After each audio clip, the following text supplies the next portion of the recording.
We're going to Hell World pretty damn quick. Some say we're already there. But if you want to make a better place for yourself, why not fight in our tournament over at patreon.com/WhatSessCastProductions.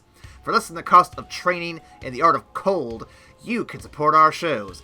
Early access, you get early access, exclusive content, and behind the scenes just for our lucky combatants. So get over here to patreon.com/WhatSessCastProductions and perform your patrality on us today.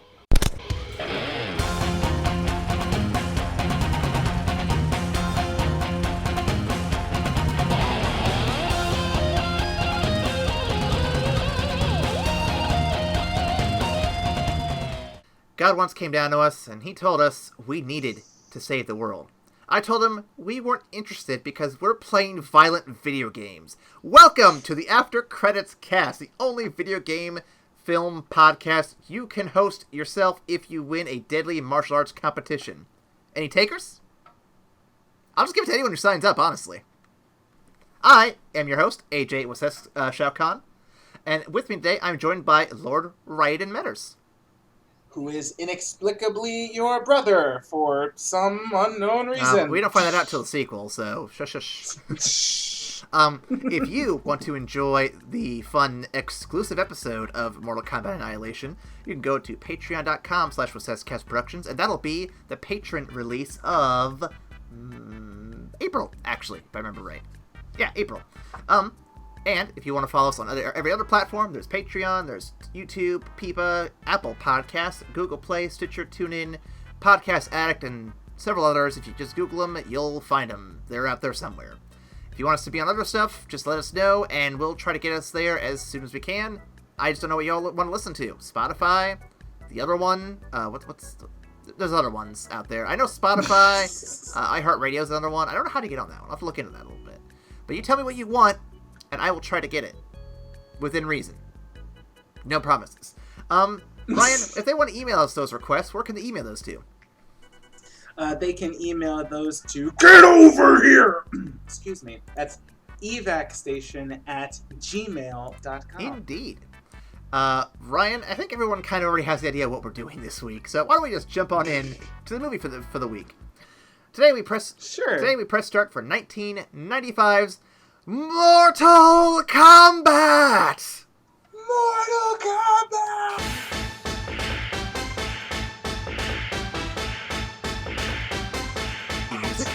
Directed by Paul W.S. Anderson, who we'll get back to again someday. He's done the Resident Evil movies, and that's worth talking about at some point. And written, essentially, by Kevin Droney.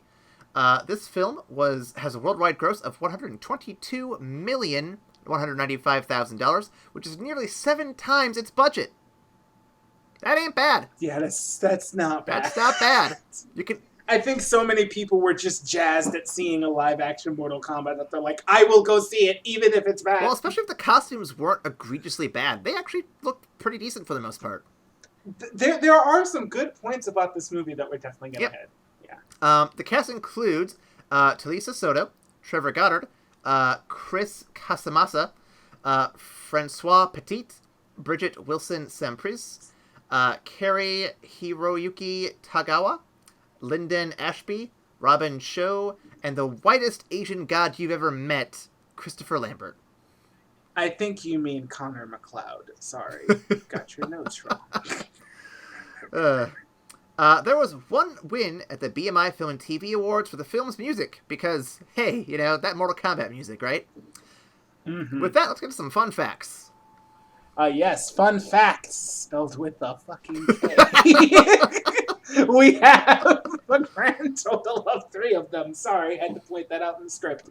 First off, at around 6 minutes, Steven Spielberg, who is an avid fan of the Mortal Kombat series, was set to make a cameo appearance as the director in Johnny Cage's first scene. However, scheduling conflicts forced him to back out. Nonetheless, the director character in the scene does resemble Spielberg, which is most likely a reference to this. And how boss would that have been? That might have put this movie more on the map. It really would have. That would have been a hell of an Easter egg. You're like, oh, by the way, that's Steven Spielberg. He loves the game. Which I would not have expected. Oh my god. All right. So next up, at around 54 minutes, Liu Kang is supposed to fight the duplicate. Oh, is supposed to duplicate the acrobatic flips of Sub-Zero down the ramp during the fight, but Robin Show could not pull it off successfully. After a few takes, instead of the acrobatics, he just ran down the ramp yelling like a maniac, and that shot was used. Oh, Robin.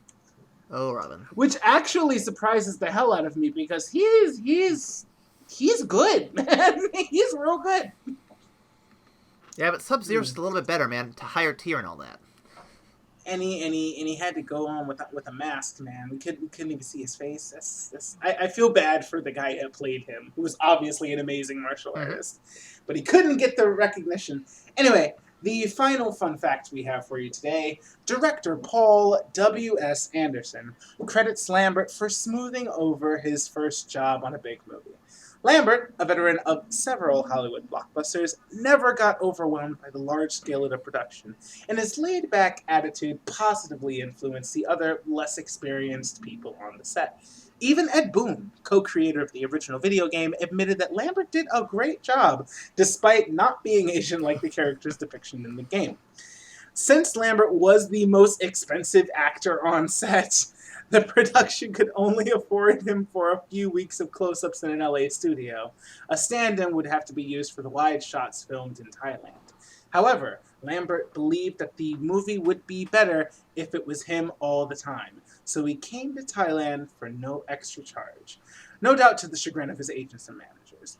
He even paid for the wrap party afterwards. Good guy, Lambert. Dude, Lambert is a boss. It makes me really fucking upset that he didn't get to fight in the movie. Sorry. It makes me more upset that the sequel just failed to bring him back in. Look. We'll get to the sequel, but considering what looks to be the budget on that shit, I am not surprised. Oh no! If Lambert was the highest paid actor and they just couldn't afford him for the sequel. That makes sense. The movie suffered for it, but that makes sense. I'm gonna guess whenever all the actors saw that W.S. Anderson wasn't coming back, they're like, nah, we're good. Nah. Some initial thoughts to get out of the way. It fits for me. This fits the Mortal Kombat as a solid adaptation of a goofy, over-the-top fighting game. I don't think it's aged really well, but I don't think it's bad. I think it actually sits pretty well. Yeah. Your initial thoughts mirror my own. Getting over the initial nostalgia giddiness of seeing the movie again in so long, overall, you're right. It translates from the early Mortal Kombat games to the large screen very well. There wasn't a whole bunch of lore to really be concerned with, considering the early Mortal Kombat games. They definitely get more lore down the line, but in this one, it's just you have a bunch of people in costumes fighting in a tournament to save the world. Go. And that bare bones story translated pretty easily. There are some gripes I have about it, but overall, I think it's a pretty solid adaptation. With that in mind, let's jump into the synopsis here. Get it. Here we go. Once in a generation, a martial arts tournament is used to dictate the fate of mankind, and while this is not as compelling as watching grown men play a children's card game, this Mortal Kombat of sorts brings all kinds of strange fighters. Raiden, essentially Lightning Jesus, calls upon our heroes. Liu Kang, who dreams of the death of his brother, Johnny Cage, an actor who apparently is too good for this world, and Sonya Blade as the badass agent who will eventually need rescuing. Yep. While they don't believe in what Raiden has to say, the villainous Shang Tsung reveals his the true intent of the tournament, and the stakes become quite real. They fight waves of faceless henchmen, which are broken up by named characters you may remember from the game. These include Fire Ninja, who has the amusing catchphrase of, "Please come hither," an Ice Ninja with a Death Star-like defense, and a Green Ninja that was formerly the fucking Lizard King. They are all defeated at some point in more or less the fashion you'd expect from Mortal Kombat. Before they can face Shang Tsung, a wild Machamp appears to derail the plot. Wild Machamp! Johnny Cage, wanting to capture it, wishes to face the Machamp alone. Shane Sun agrees, but only if a vaguely worded deal he can exploit is made, and Cage can't sign his soul away faster if he tried. After Cage wins, Shane's son uses his vaguely worded agreement to degrade Sonya Blade from a powerful warrior to essentially a damsel in distress, because the entertainment industry fears powerful women. Raiden uses the excuse of his powers being ineffective to persuade Cage and Kane to rescue Sonya from Outworld. Fighting happens, and Kane enters the final battle with Shane's son. We reveal Shane's son's true ability is to harness the powers of the souls he has captured throughout his many years of hosting this shame of a tournament. But main character powers are too strong for him to handle, and Liu Kang wins, freeing all the souls from the Shadow Realm. Shane's son's asshole. Just as all things seem like sunshine and rainbows, bad CGI effects take over the skies, and Shao Kahn, the puppet master of Shane's son, enters the Earthrealm despite the fact the ritual of Mortal Kombat hadn't actually been done properly. The heroes and Raiden take to the fighting stances and prepare for the next fight against recasting and bad green screens. Spoiler alert, they lose that fight. They lose that fight hard. That's a flawless victory, man. They lost that fight. So Ryan, what'd you think? Oh, God. Well done. The wild Machamp line got me. It just, I was dead. Sorry. Yep. Nope. I figured one of those would get you. That one of the Lizard King would get you. Oh, man. Okay. God. Yeah, no, this was fun to revisit. It really was fun to revisit. But yeah, there are definitely some gripes that I have with the movie, and some really good things that I have to say about the movie as well. Yep. Like we've done with every episode this season, let's just dive into the first question. Ryan, what is your experience with Mortal Kombat, or if you prefer, fighting games in general? I love Mortal Kombat. I actually really enjoy fighting games. I don't think I'm like amazing at them, but I do enjoy the kind of one-on-one strategic reactionary games. Those are fun for me. So yeah, Mortal Kombat was a big part of my childhood. I keep up with pro tournaments now. They're on like Mortal Kombat 11. I have a lot of fun watching those. They've only gotten progressively gorier, and it's fantastic. It's just a blast to see. For me, Mortal Kombat is a series I've never engaged with super hard. I think I've tried it in passing a few times, but it's never been my jam. I don't know what it is. I'm really picky with my fighting games. I love Soul Calibur. That's the fighting game, if we're ignoring Smash Bros, because, I mean, some argue it's not even a fighting game. Whatever. What the fuck? What else would it be? Never mind. Sorry, continue. But no, if you're going with traditional fighting games, I would say Soul Calibur is probably more my jam. I like the designs, I like the music, I like the crossover promotions they've done with characters like Link and Spawn and Ezio, that's who it was, right? Ezio? Mm-hmm. Yep. So I like the style they got going on, even if the story's convoluted as fuck anymore. I could follow it up until the end of Soul Calibur 3, and then just going bonkers after that. But if not that, I also appreciate the Marvel Capcom fighting games a bit. I like what I like what they do. They have a colorful roster, and it works pretty well. And they going out of their way, in the good ones at least, to really detail those characters, like Deadpool's bullshit. Oh man, that's fun. And then, of course, there's always Smash Bros, my bread and butter. I actually played a little bit of the new one with the new release they did, Byleth, or whatever her name is. Mm-hmm. She's not bad. She's basically just Fire Emblem cross Ganondorf, and I don't need another cross Ganondorf. I just have Ganondorf, so she'll probably just collect dust next to Captain Falcon. Oh, poor Captain Falcon. I know. I don't hate Captain Falcon. It's just he's not the powerhouse that Ganondorf is, and bro, if you could just when I see you again next and we play Smash, I will crush you with Ganondorf. It's not even a question. It really isn't. I mean, I was expecting to go down there and just like and have a good time, and I was just like, no, it's Aaron's gonna teach me how to play Smash Bros. That's what's gonna happen right now. I'm not even competitive level good. It's just that for some reason I can like pick up a controller with Ganondorf and pretty much wreck shop. Yeah, no. I mean, like not to get off topic too much, but the skill scaling for Smash Bros. Games is so bonkers ridiculous, because I have friends that are not as, like, they're, like, not competitive level good, but when I get there, it's not even a question. They're like asleep and kicking my ass. And I'm like, damn, how good can you be at this game? And he's like, yeah, man, I can't even get out of pools when I go to tournaments. I'm like, get the fuck out of here. The skill ceiling for that game seems infinite almost. It's so weird. Also, shout out to Villager, so my second best character, because he's just a little troll. Love that. Yeah, no, he is a fucking demon. He is an abomination, sir. If you can play a passive character like that in any fighting game, I'm all in for that, because those characters are just, you can't see them coming, but when they do, they hit hard. Yep. God.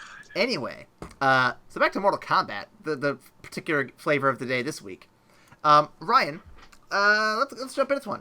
Due to the nature of fighting games, and lacking a true fleshed-out narrative in most cases, do they seem more primed for a film adaptation? And why do you think that is, or not?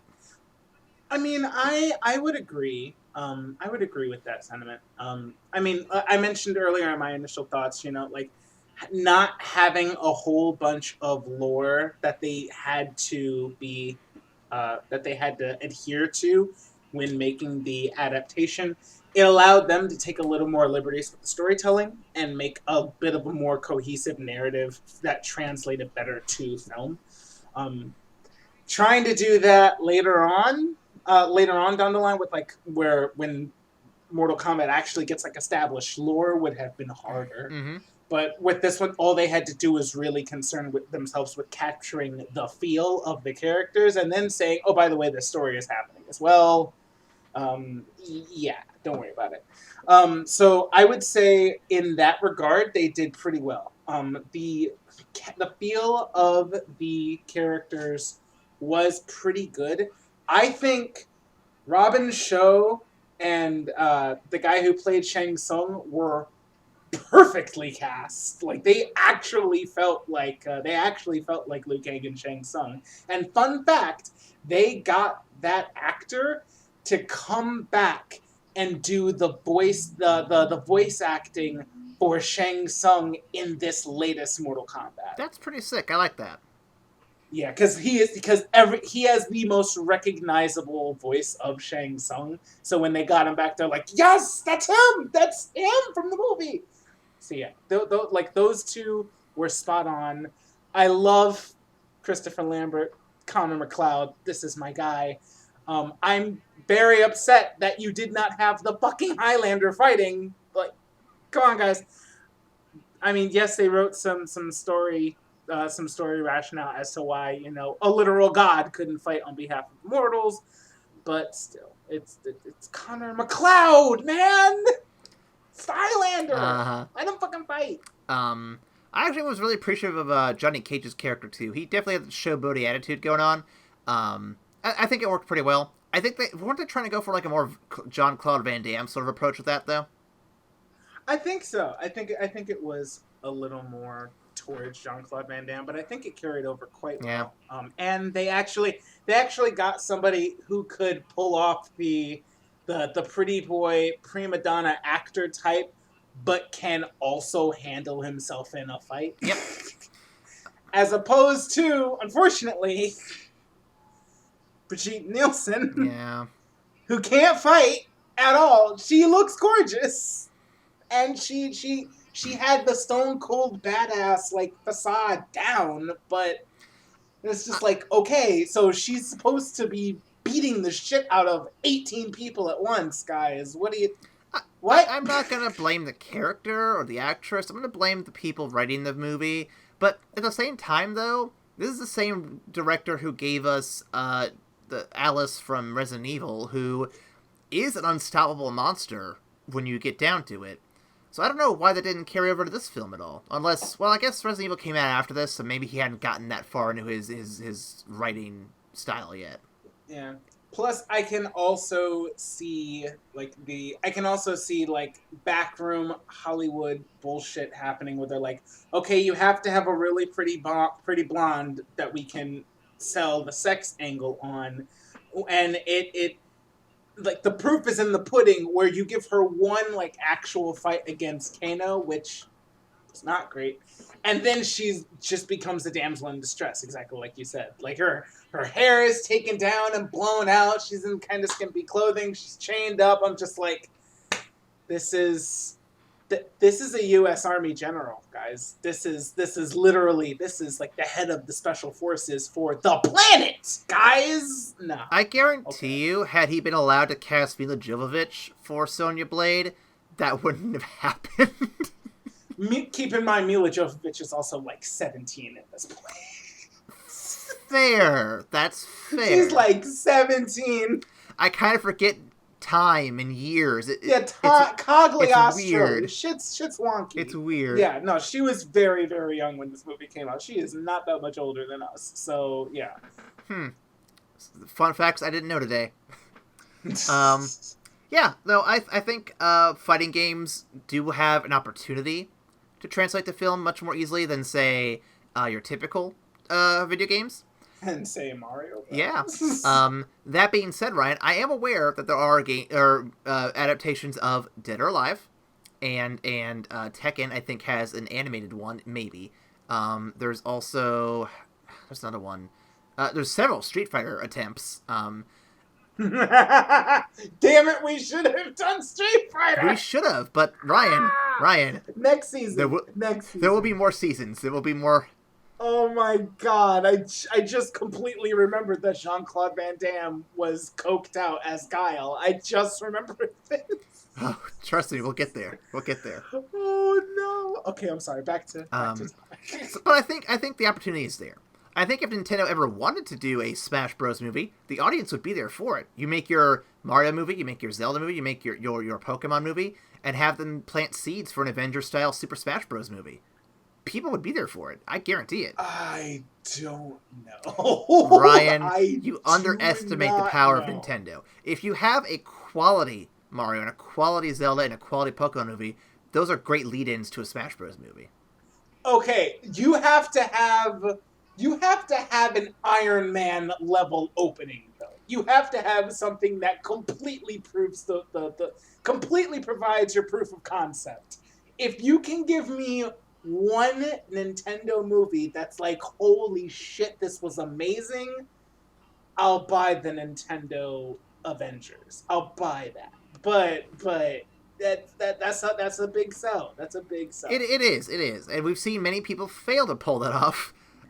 We've already talked about that before. We're not gonna kick that dead horse anymore. You gotta get a Robert Downey Jr. to do that caliber of actor to fit in the perfect role to sell the fuck out of this movie. If you catch lightning in a bottle like that, you might have something. Well, I mean, but anything less than that, I don't know how that's gonna fly, because I think people are a little tired of movie sagas now, even though it's amazing. Maybe. I think if you did it with Zelda or Metroid, the two that would most easily translate, or I guess most smoothly translate to film, that would be where I'd start, and then build from there. I would definitely see a Metroid. I think Metroid would be a fantastic place to start. Mm-hmm.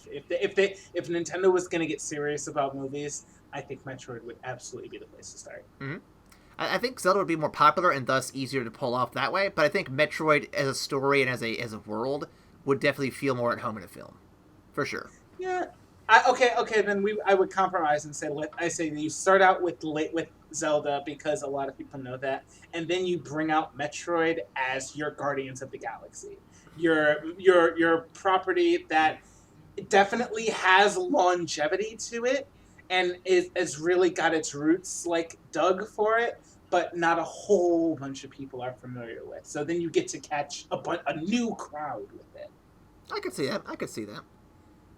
And then we keep going off on tangents. I'm sorry. We do. These tangents should be saved for the Patreon. Actually, we should remember that. Next one. What are these the best characters for the narrative of Mortal Kombat to follow? Well, I mean, you have the three human protagonists, and they pretty much stay the human protagonists for a good amount of Mortal Kombat's lore. I mean, okay. Liu Kang is as he like Liu Kang is the winner of the tournament. You eventually get to meet Kung Lao, his like the descendant that his ancestor that he descends from. Thank you, Ryan. Words. And he's pretty damn boss. You actually get to see Raiden like fight and owning people and just teleporting everywhere. But I think for the initial foray into the property, yeah, these were the three to follow. Shang Tsung was a great choice for a villain because he's super powerful, but he's also not the biggest guy. So if they wanted to go the sequel route, which of course they did, they have a built-in escalation. Be like, you think that guy's bad? He was just the lieutenant. Here's the goddamn emperor. Yeah. I don't know the lore of Mortal Kombat or the characters enough to verify, but that's more or less why I asked. I wanted to see if there was any characters that they left out that would be worth bringing up. But I mean, I'm familiar that there's a lot of characters who get brought up in the next movie that are like your various side characters who probably couldn't hold a movie on their own. So I feel like they picked the best ones probably based on what you've told me here. Yeah, I mean, like the core cast of like the three main heroes, and then you have Katana, of course. But like the core cast, like those are the ones that really stay important throughout the majority of it. The other ones are just thrown in for like, hey, remember that guy? Hey, bet you didn't expect to see Reptile. Here he goes. Where's that acid spit? Or, you know, you got to have Scorpion and Sub-Zero. They're just iconic in the franchise. You can't have a Mortal Kombat movie and not have these two guys. So that's fantastic. That's obvious. So would you say that Liu Kang then is like the Ryu of this game, so to speak, like if compared to Street Fighter, for example? Yes. Okay. Yes. Next question. So, and this is kind of tangential, but I'm just curious since you know more about Mortal Kombat than I do. Let's say for the next round of DLC for Smash, they pick a Mortal Kombat character. Who do you think would best be? Who do you think would be the best one to pull from this series to that one? To Smash? Yeah. Like I'm thinking, based on what I know, it would probably have to be Scorpion. But at the same time, I'm like, well, he's the most familiar to me. But is he the most important to the franchise? Is what I'm saying. Damn. Ooh, that's a good question. Huh. Especially as we got Terry from SNK, we've got Ryu and Ken from Street Fighter. So I'm just kind of thinking out loud of what that would be. And like I said, I think Scorpion and or Sub-Zero make the most sense, with Sub-Zero being a replacement for Scorpion if he's too violent, and thus you can use ice to mitigate the blood. But aside from that, though, I don't know if there's any more like lore important or like legacy character who would better fit the role. Yeah, like my initial thought is Sub-Zero, but they've already had Sub-Zero be a guest character on. They had Sub-Zero as a guest character in Injustice, which was really cool. My first thought would be Sub-Zero.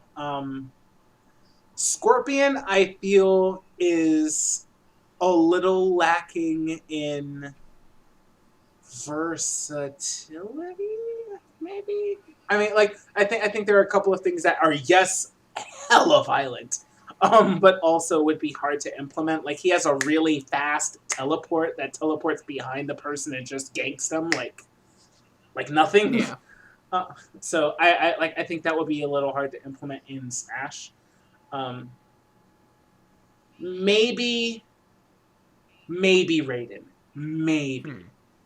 But I think I'm gonna stick with Sub-Zero because his cryomancy and being able to create shit to hit you with, that's just built in various smashes that he can hit you with. And then you can get the slide, you could have an ice clone, you got the projectile and the ice ball. I would pick Sub-Zero. Okay. I wasn't too far off the mark there then.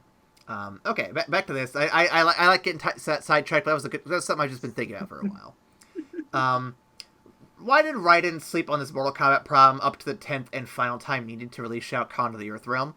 Why not, take practice steps and maybe cut this tournament off at Tournament 7 or 4 or hell, even the first one? So I think that Raiden has been involved with all of the tournaments, but they've just been getting their asses handed to them. Because remember Kung Lao, Liu Kang's ancestor, fucking words. Liu Kang's ancestor actually won the tournament. So it's not like they haven't won a tournament.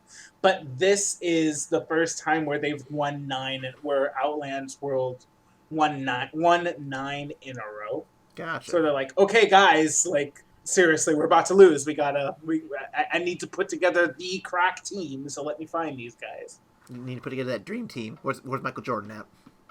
Yep. Oh my God, Michael Jordan. Now that's the Smash character. That's the Smash. His final Smash should just be something the Toon Squad.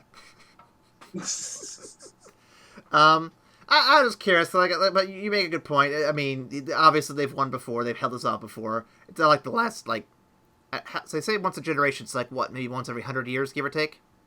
Yeah, something like that. So it's not like the past 1,000 years they've been sleeping. It's just, yeah, okay, that makes more sense. That makes more sense.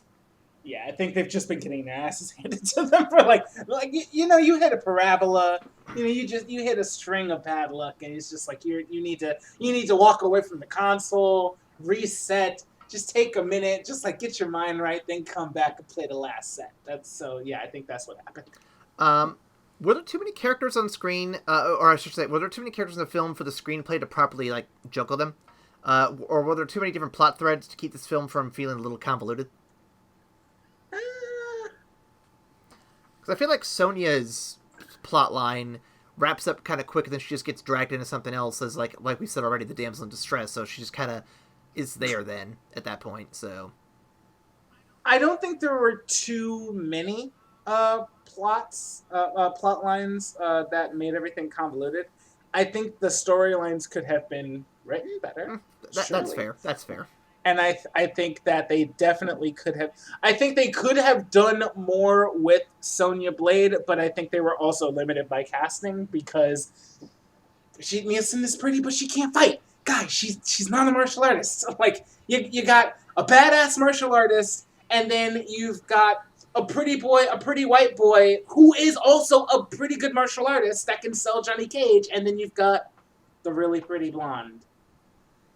And we're just gonna teach her a few moves, it was the most apparent when, like, when you finally get to see all three of them like fighting in the same room, like against like all those people, and you had Liu Kang like fighting like 5-6 different people. You had Johnny taking on 3 dudes, and then they were all coming up like perfect gentlemen to Sonya Blade, be like, "Would you care to fight today?" She's like, "Sure." And a little one-on-one fight.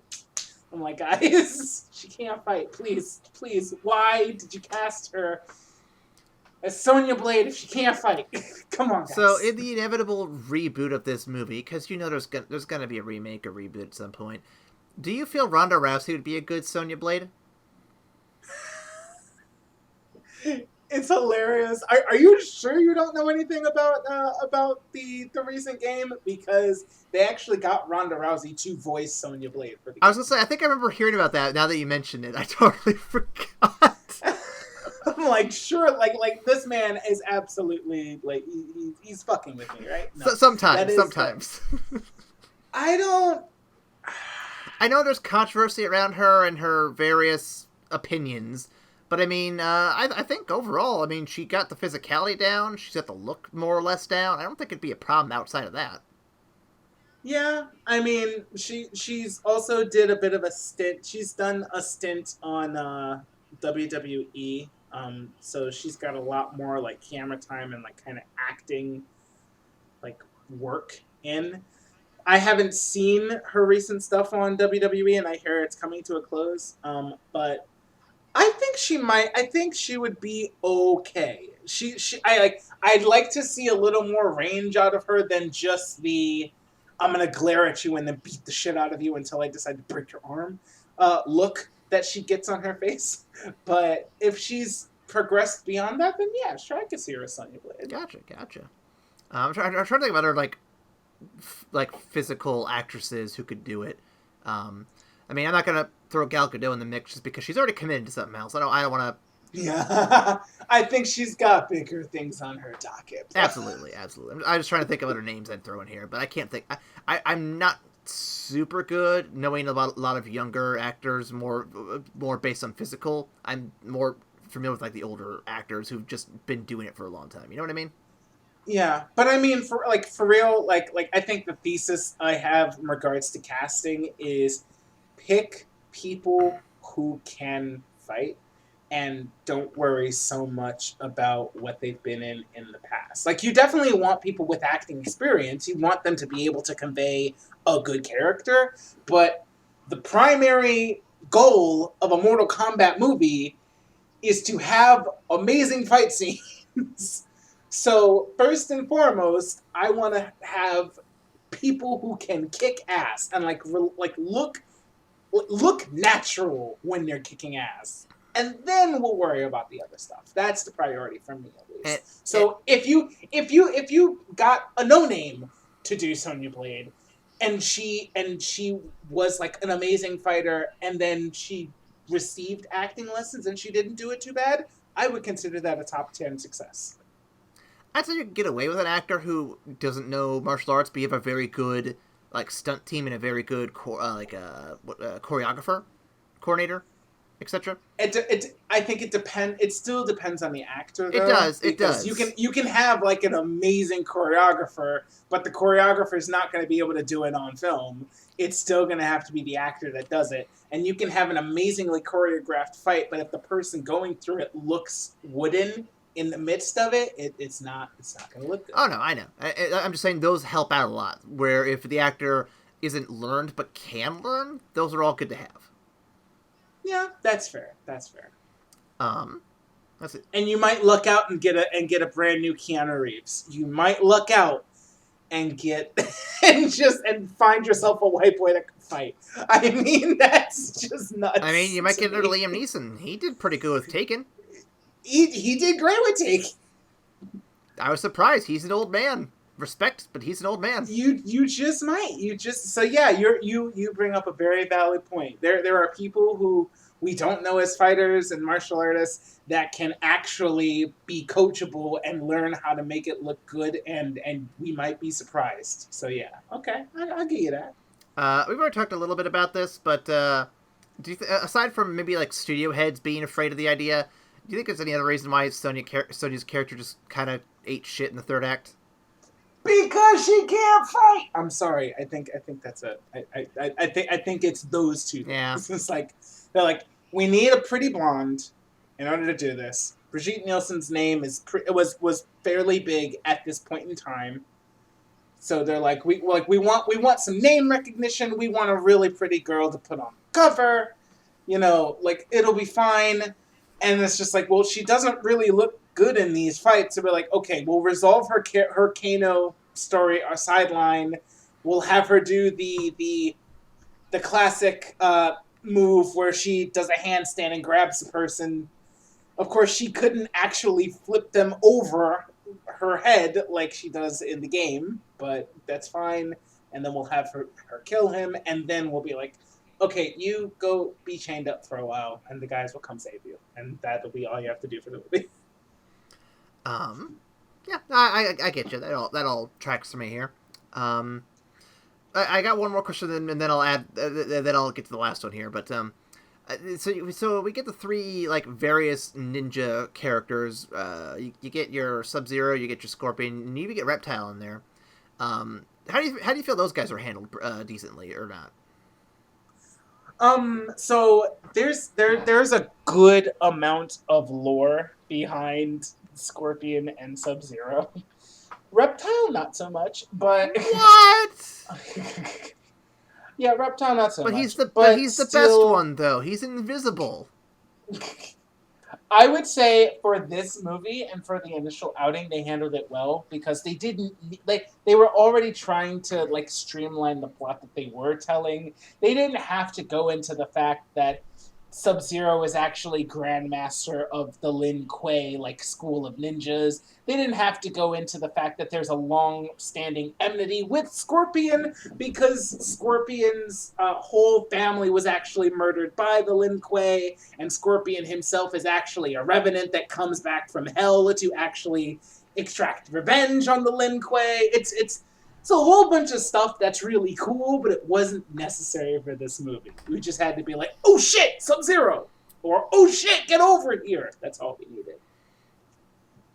I wasn't familiar with all the backstory there, but, I mean, that's pretty cool, actually. I wouldn't mind seeing more of that. Maybe we'll get that in a sequel movie. Who knows? There's some fun lore in Mortal Kombat. There really is. Again, as a layman who has never experienced Mortal Kombat in any real depth, it surprises me a little bit. Just a little bit. Yeah. But I mean, I guess at the same time, though, someone could just approach like Soul Calibur and have the same reaction. Like they'd be like, "Oh, what's this? Is there a story to this?" And like, "Well, let me tell you about souls." Here's a story of souls and swords. It's a tale of souls and swords, eternally retold.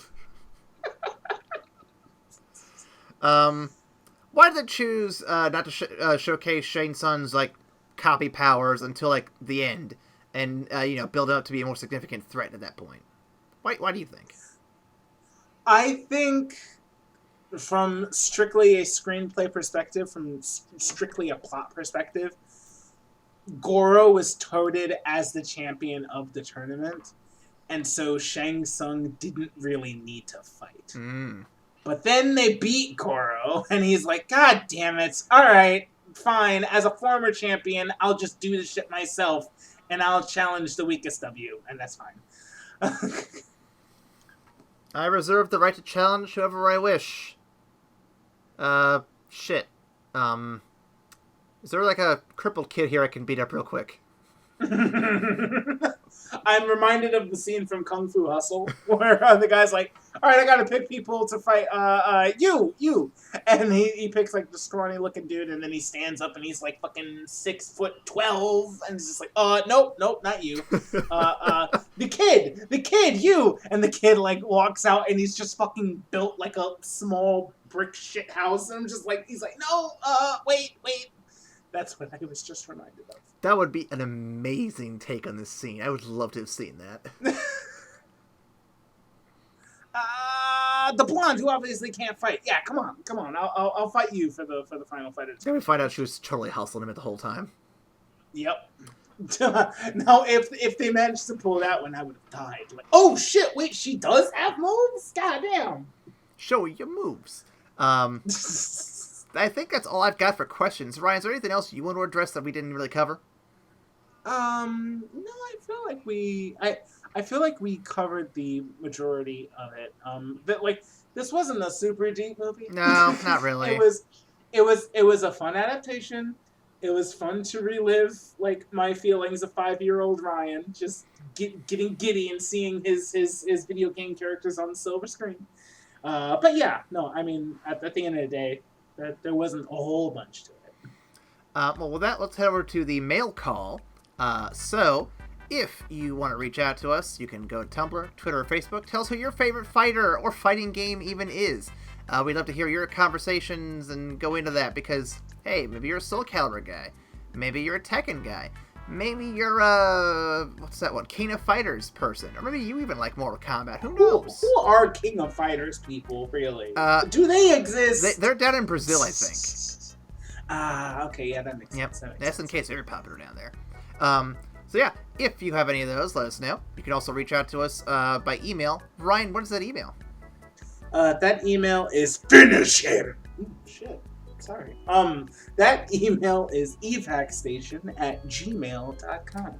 And if you reach out to us, we may read your comments or questions on our patron exclusive What's This Cast, where we will talk about upcoming stuff, previous stuff, and just maybe chew the shit or chew the fat, shoot the shit, whatever the phrase you want to use is. Just talk for a little bit while reading some of your questions because we'd love to engage with you a little bit. But you can only get to that if you donate to the patron and become a patron of our Patreon. Those are the words I wanted to use. Yes. So yeah, and then of course there's also exclusive episodes. Let's see. So this comes out in March, so you'll have already seen Sonic the Hedgehog 1996. Next month will be Mortal Kombat Annihilation. And then after that, I think it's Amazing Spider-Man 2, if I remember the order right. So Yes, CGI Jamie Foxx. I only have one positive for that movie, and I'm not going to spoil it here. Well, hold it. You'll have to be a patron to find it out. You'll have to be a patron to find it. It's a mystery. So let's get on to our final segment where we rank the film from platinum shit, all the colors in between. Ryan, this is your nostalgia trip here. Where would you want to start by ranking this movie? This movie definitely does some things right. The casting of Liu Kang and Shang Tsung were spot on. Christopher Lambert is just a joy to see on my screen regardless, so I was glad to see him. I think, however, it doesn't hold up well. No. I it's partially because the movie isn't particularly well done. It's partially just because budget. Movies have gone so far beyond this nowadays that the shit that I would compare it to, it just blows it out of the water without even trying. In terms of fight scenes, in terms of budget, in terms of just fucking storytelling. I don't think it's the worst thing in the world. It's not something that I hated by any means, and I can see why my young self loved it so. But I don't think it deserves a medal, so we're gonna go with Stone. It was a fun adaptation. There's definitely stuff it can be improved on, though. Well, Ryan, so there's a series called Mortal Kombat Legacy. Have you heard of this one? Oh, wait, no, I have not. So it's like a YouTube web series, and they have a bunch of various martial artists actually in this, from what I understand, back in 2013, if I remember right. And it's got a lot of good critical reception to it. So we have come a long way. It has been done. And I understand there's also a remake in the works, or a new movie with the Mortal Kombat license in the near future. I think I saw slated for 2022, maybe? Yep. So I think we're on the verge of video game movies becoming more popular thanks to the popularity of stuff like Rampage and like Pokemon Detective Pikachu, and showing that it can be successful. It's just going to take a little bit more work, a little bit more practical effects, CGI, and all that stuff really working overtime. This film, obviously, a product of its time. I think it is fine for when it came out, but nowadays it does feel like it's missing something. It's lacking compared to what we could get now. So I would probably go high stone, low bronze, probably more stone side of things. That being said, we're gonna definitely see how the sequel holds up. Yeah. Oh boy. Yay! Yep. So y'all tune in next week for, I believe, if the order is right, you'll be seeing Doom next. We're The Rock. The Rock. We're gonna go and get our patron exclusive done for April. It's my birthday. Why are we doing this? He's so excited! Why are we doing this? We'll see you after the credits. Bye.